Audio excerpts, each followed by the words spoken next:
The release of Titan Quest Anniversary Edition brought hordes of new players to the game. Titan Quest was inspired by Diablo 2 and is a must-have game for all you loot whores out there. This guide is for new players to familiarize you with the different loot types and rarities. This guide will cover Act 1 Normal Difficulty, which is the beginning of the game. You probably won't spend a lot of time farming normal difficulty, but most of this guide will apply to epic and legendary playthroughs. There are some new bosses that only appear in epic and or legendary, so if you run into a powerful monster guarding a majestic chest, you can bet it's worth farming. Let's look at the armor and weapon color coding system. Legendary items are purple. These are high-level items that usually have lots of stats. Legendaries cannot drop on normal difficulty. Epic items are blue. They come in a wide range of levels and can drop on any difficulty. There are also epic and legendary weapon and armor sets. They give bonus stats for the more set pieces equipped. Monster Infrequent and rare items are green. Although in Titan Quest Anniversary Edition, Monster Infrequents have been changed slightly to an olive shade of green to differentiate them from rares. Monster Infrequents can only drop off specific monster types and are some of the most coveted items in the game. So now that we have an idea of what we're looking for, let's go do some farming. And one of the best places to farm in the early game is Nessus, the Centaur Chieftain. He's just a short run from the Sparta portal. And one of the great things about Nessus is he has a majestic chest. He can drop epic loot or even legendary loot on the later difficulties. And he can also drop monster infrequents and rares. So I'm kind of a little bit higher level than you might be when you first encounter him, because I've already been through here. I already got some decent gear, so he's not that tough. But when you first encounter him, if you're not prepared, he can be really hard. So you want to try to get him alone if you can, try to lure off some of his guards. So he didn't drop anything but his chest over here. I know I got something out of this run. So I got a Helot's Rage here, and this is a really nice epic headpiece for low level. Has some good stats on it. I did this Nessus run probably about 15 or 20 times, and I got a few good items out of them. This time right here I'm going to get Lycurgus Wisdom, which is a pretty nice club. Although I'm not really using clubs, I'm playing Rogue as my main, so I need piercing items, swords or spears, maybe a bow. These are the Centaur Monster Infrequent drops. So any Centaur can drop these items. It doesn't just have to be Nessus. The buckler is a really nice early game shield.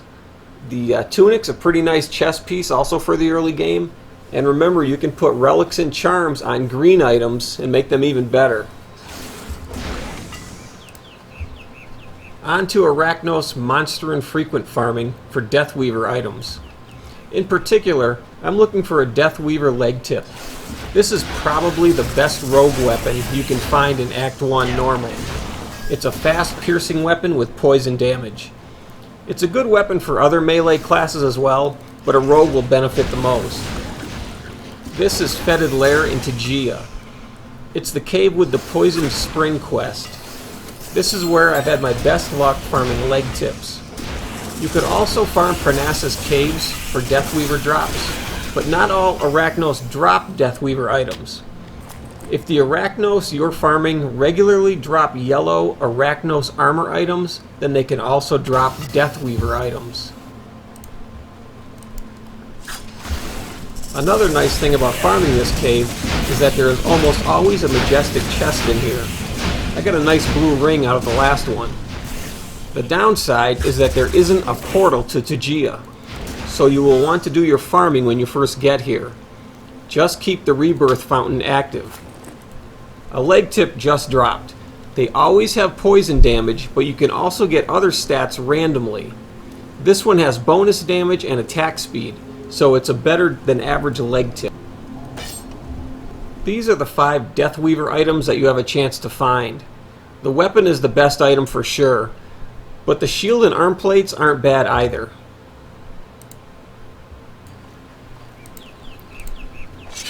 Alright, so now we're moving on to Polyphemus the Cyclops. And he's pretty strong. Usually you're low level when you first encounter him, and he can do a lot of damage in a hurry. You don't want to really stand right in front of him if you can help it. Hit and run's a good way to go. He's got some pretty nasty attacks. Now he'll always drop some kind of a blunt weapon. Usually it's a Cyclops club, which he has this time. But he can drop any epic club or even a legendary on your later playthroughs. The first time I ever seen Satyr the Corruptor drop, he had it. And that's an absolute boss slayer of a weapon. So there's a double chest bug, which apparently still in the game, even in the Anniversary Edition. This goes back to the original Titan Quest. But I'm not going to complain about 2 chests spawning. It doesn't happen all the time, but every now and then it'll happen.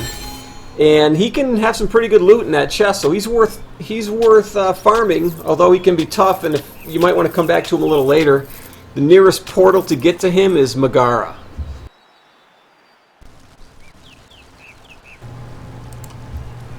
Arachne the Spider Queen is good for quick farm runs. The Rebirth Fountain is very close to her spawn. However, there isn't a portal near this area. I think she has a chance of dropping Deathweaver leg tips like we farmed earlier in the video. She also has a majestic chest that seems to be a good source for relic shards and occasionally decent loot items. She isn't that hard of a battle. Just don't stand in her cloud of poison and you should be okay.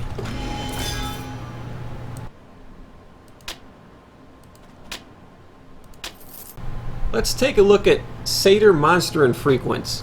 There are several nice items here. Brigand's Bow has attack speed and dexterity.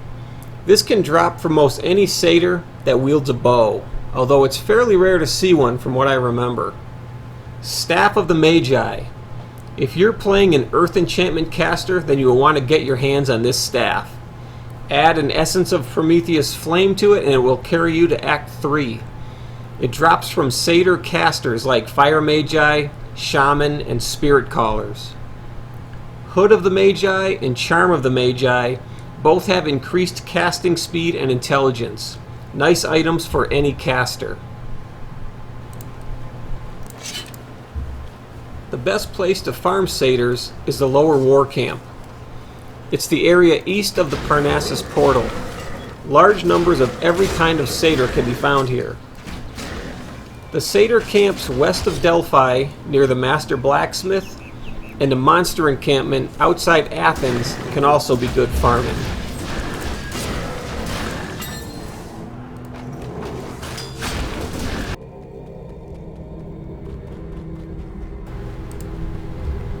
The Pythian Caves are one of the most farmed areas in the entire game, mostly because it's one of the 2 best places to find Stonebinder cuffs, which are the most sought after monster infrequents in the game. There is also a boss chest and 3 Gorgon queens that can drop epic and legendary items, as well as Gorgon monster infrequents. Remember, legendary items will only drop on epic and legendary difficulty. When fighting the queens, be sure to kill Urael first, or she will constantly heal Medusa and Stheno. It used to be possible to single pull the queens one at a time, but I haven't been able to do it in the Anniversary Edition.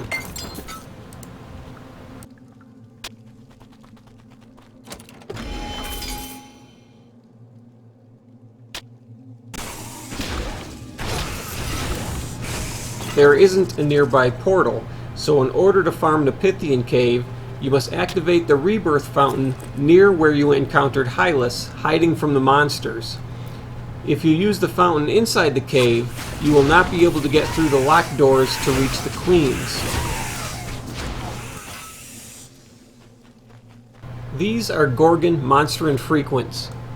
At some point in your Titan Quest career, you will farm Stonebinder's cuffs. So what's so great about Stonebinder's cuffs? Well, they are +1 to all skills on normal, +2 on epic, and +3 on legendary. For those of you new to the game, plus skill items allow you to exceed the mastery point caps by up to 4 points. They are very powerful. Stonebinder items will only drop from the 3 queens, profaners, which are orange colored, geomancers, which are green, and some Gorgon heroes. The Sentinel's armbands are also pretty nice if you're playing a hunter. They have piercing damage and plus to all skills in hunting. These drop from the more common Gorgon guards.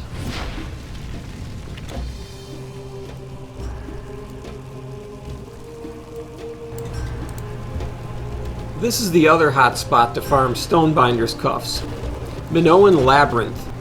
Check my map so you know you have the right spot. It's a very short, quick run. It only takes a couple of minutes, but if you're unlucky, it could take you literally hundreds of runs to find a pair. I wouldn't recommend putting too much time into farming them on normal. What if you come here and don't see any Gorgons? That means you got the alternate skeleton spawn cycle. In order to change it to Gorgons, you have to log out of the game to desktop and repeat until you get Gorgons to spawn. Exiting to main menu will not change the spawns. On to the final bosses of Act 1, the Minotaur Lord and the Telkeen.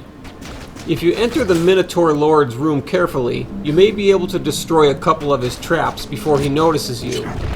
He is pretty strong, so I don't want to take extra damage from traps. He is a waste of time. His majestic chest almost never has anything good in it. He can drop Monster Infrequents, but they are extremely rare. Unfortunately, to farm the Telkeen, you have to go through him.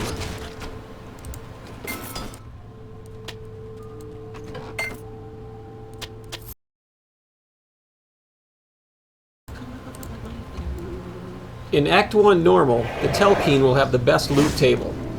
If you don't think your gear is ready to start Act 2, then you will want to farm the Telkeen, unless you're looking for a particular Monster Infrequent. If you're looking for relic shards, boss chests are your best chance for finding them. Farming bosses is good experience. You might gain a few levels, which will give you more skill points for an advantage later on. This covers Act 1 Normal. You can farm all of these same monsters and more on Epic and Legendary. The Monster Infrequents will have adjusted stats for the harder difficulties. And on a side note, sometimes weapon stats can be deceiving. Just because you have lower damage per second with a weapon doesn't necessarily mean it's inferior. It might have debuffs like Saprus the Corruptor that remove resistances and allow you to do more damage. Or maybe it has Life Leech that can help you survive. Check out armor and weapons closely before you sell them to the vendor. That's all for now. See you in Act 2.